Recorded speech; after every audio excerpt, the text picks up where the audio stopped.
박영숙입니다. 저의 스폰서님은 이설아님이시고요. 상위 스폰서님은 장원규, 오동아 스폰서님이세요. 오늘은 우리가 왜 영양제를 먹어야 되는지 제가 잠깐 살펴볼게요.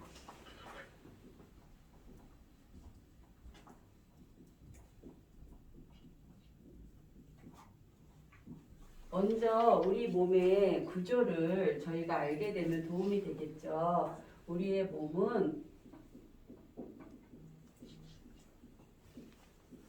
이렇게 골격계, 순환계, 내분비계 같은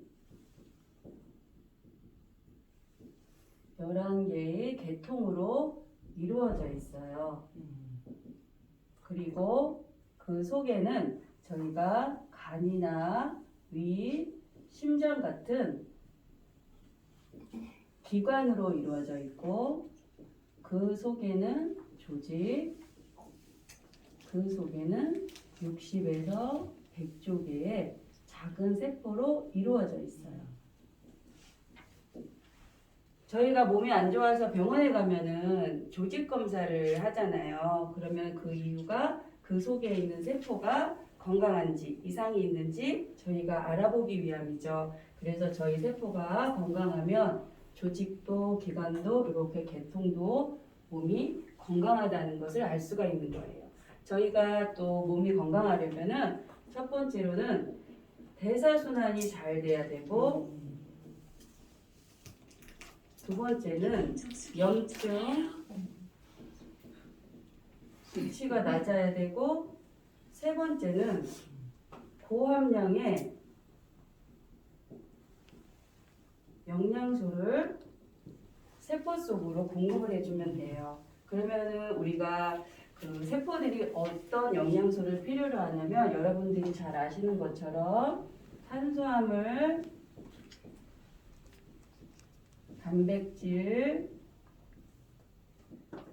지방, 비타민, 미네랄, 식이섬유, 물, 이런 성분들을 필요로 하고 있는데, 탄수화물, 단백질, 지방은 3대 영양소이면서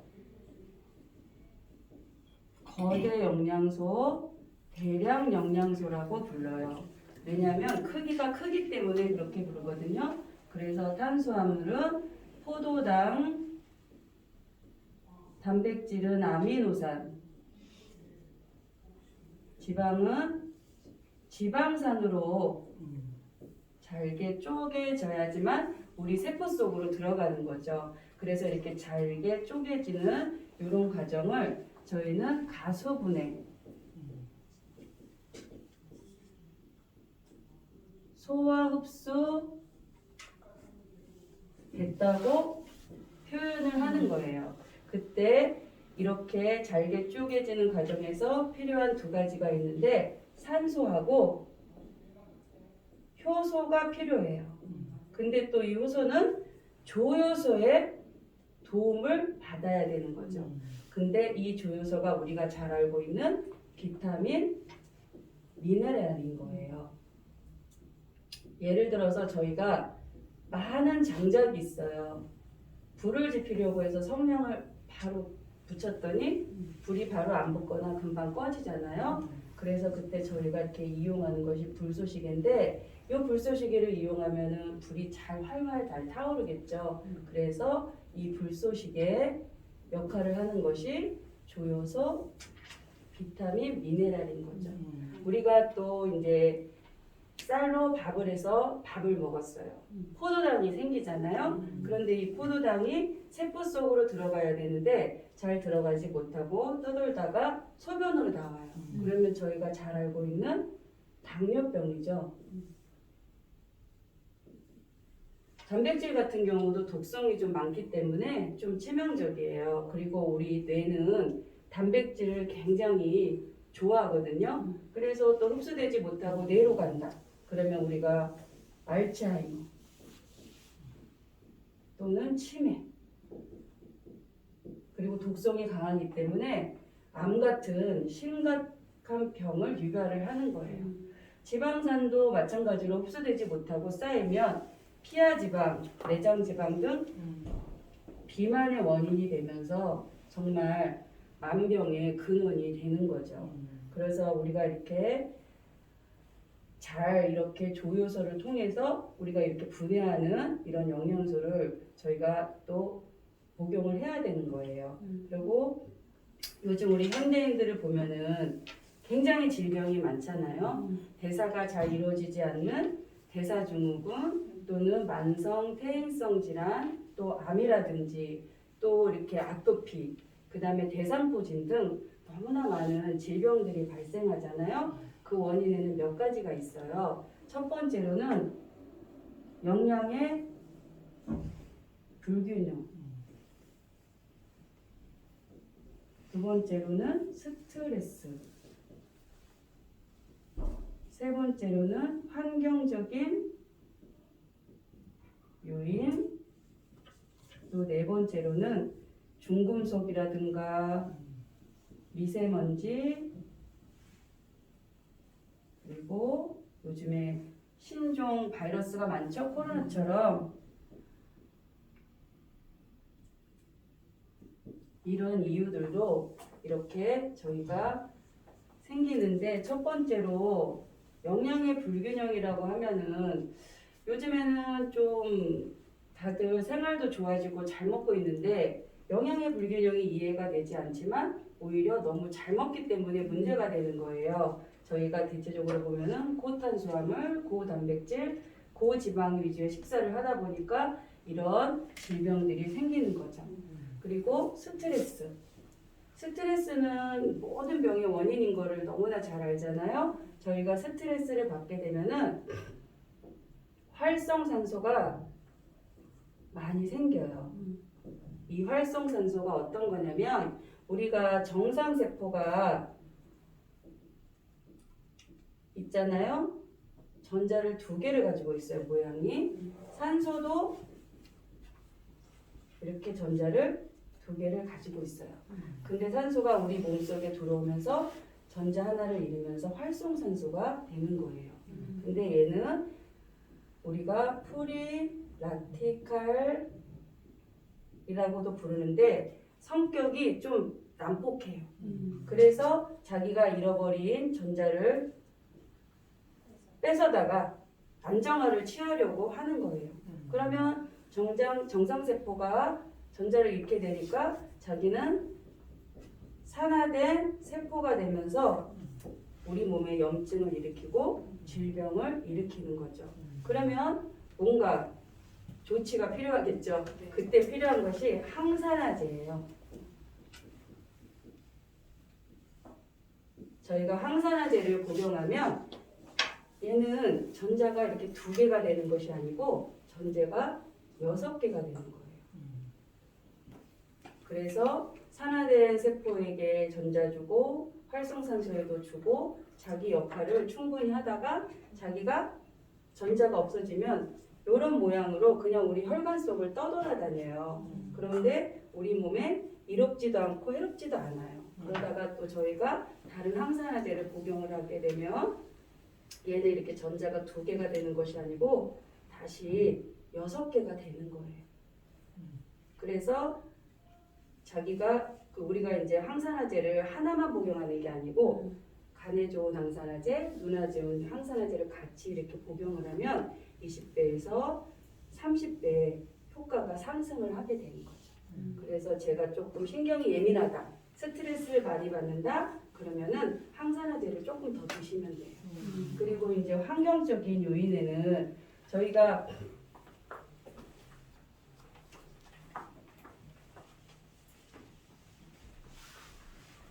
예전에는 이렇게 땅에다가 씨앗을 심으면 이렇게 충분한 미네랄을 받고 이렇게 햇빛도 잘 받으면서 영양소가 충분했어요. 그런데 요즘에는 뭐 집에서 재배해서 드시는 분도 많지 않지만 또 이렇게 사다 먹잖아요. 그러니까 파는 사람 입장에서는 빨리 키워서 팔아야 되니까 비닐하우스를 치죠. 그래서 온도를 높여서 빨리 재배해서 내다 팔고 하니까 영양 성분도 손실이 되고 미네랄도 고갈이 되는 거죠. 그래가지고 저희가 먹는 그 제품에 이제 문제가 생기는 거예요.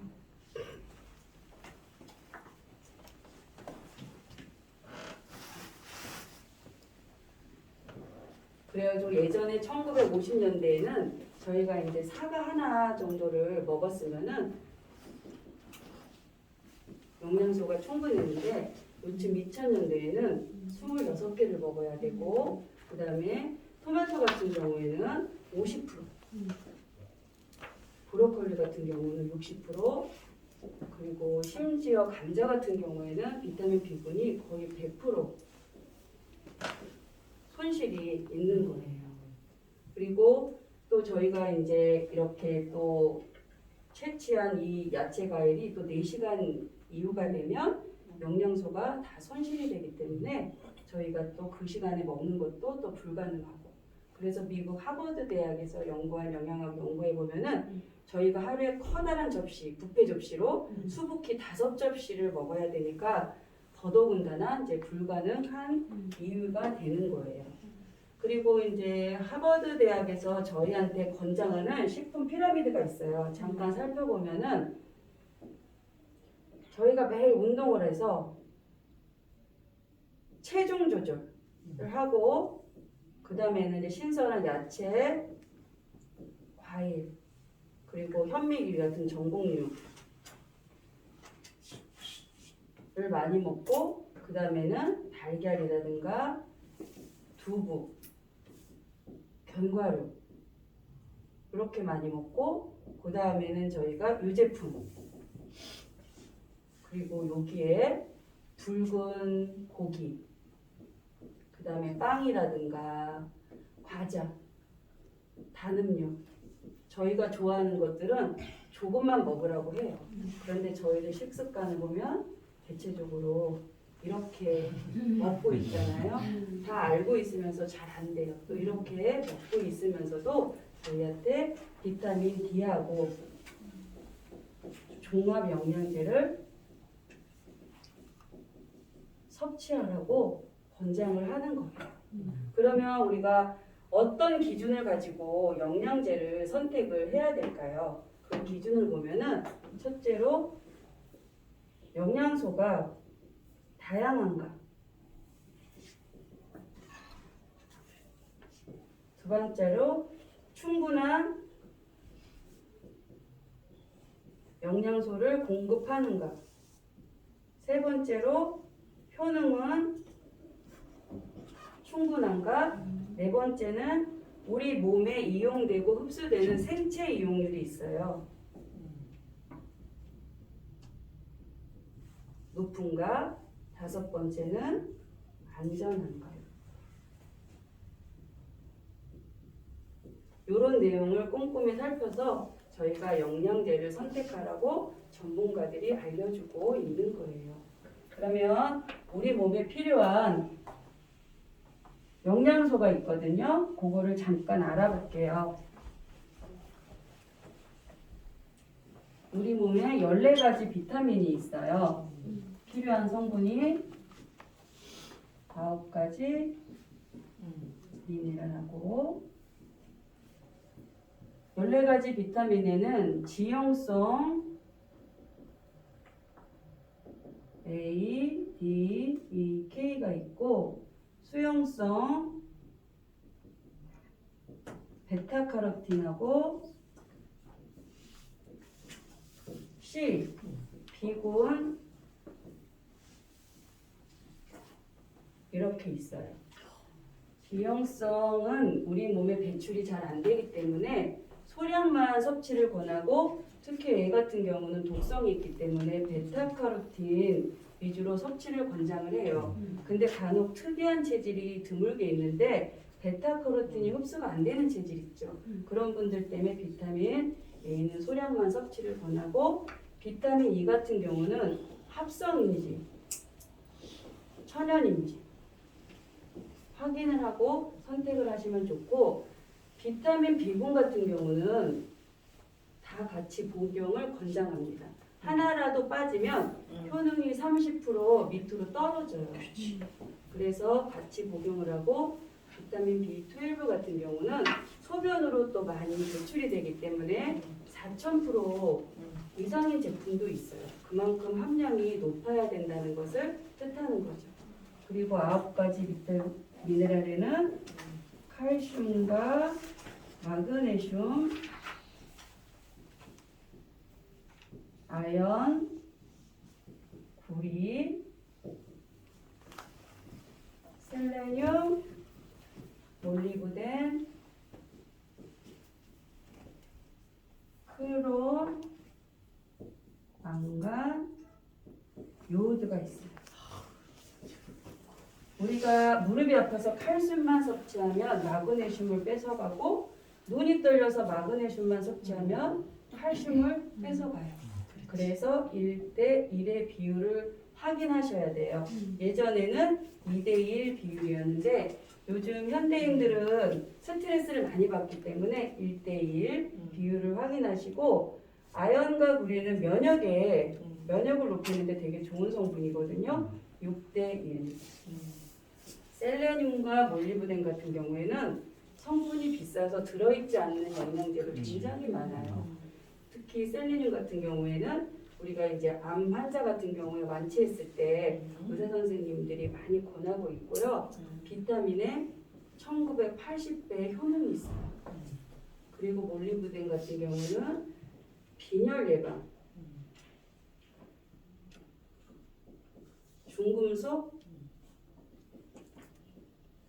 배출에 도움을 주고 식도암 예방에 높은 효능을 보이고 있어요. 그리고 크롬하고 망간, 요오드는 0.1%라도 빠지면 저희가 사망에 이뤄요. 그리고 저희가 암발생이 8배 높고 그 다음에 혈관의 이완과 수축에 도움을 주고 땀이 또 빨리 빠져나가요. 그래서 우리가 이런 성분들을 다 꼼꼼히 봐야 되는 이유인 거죠.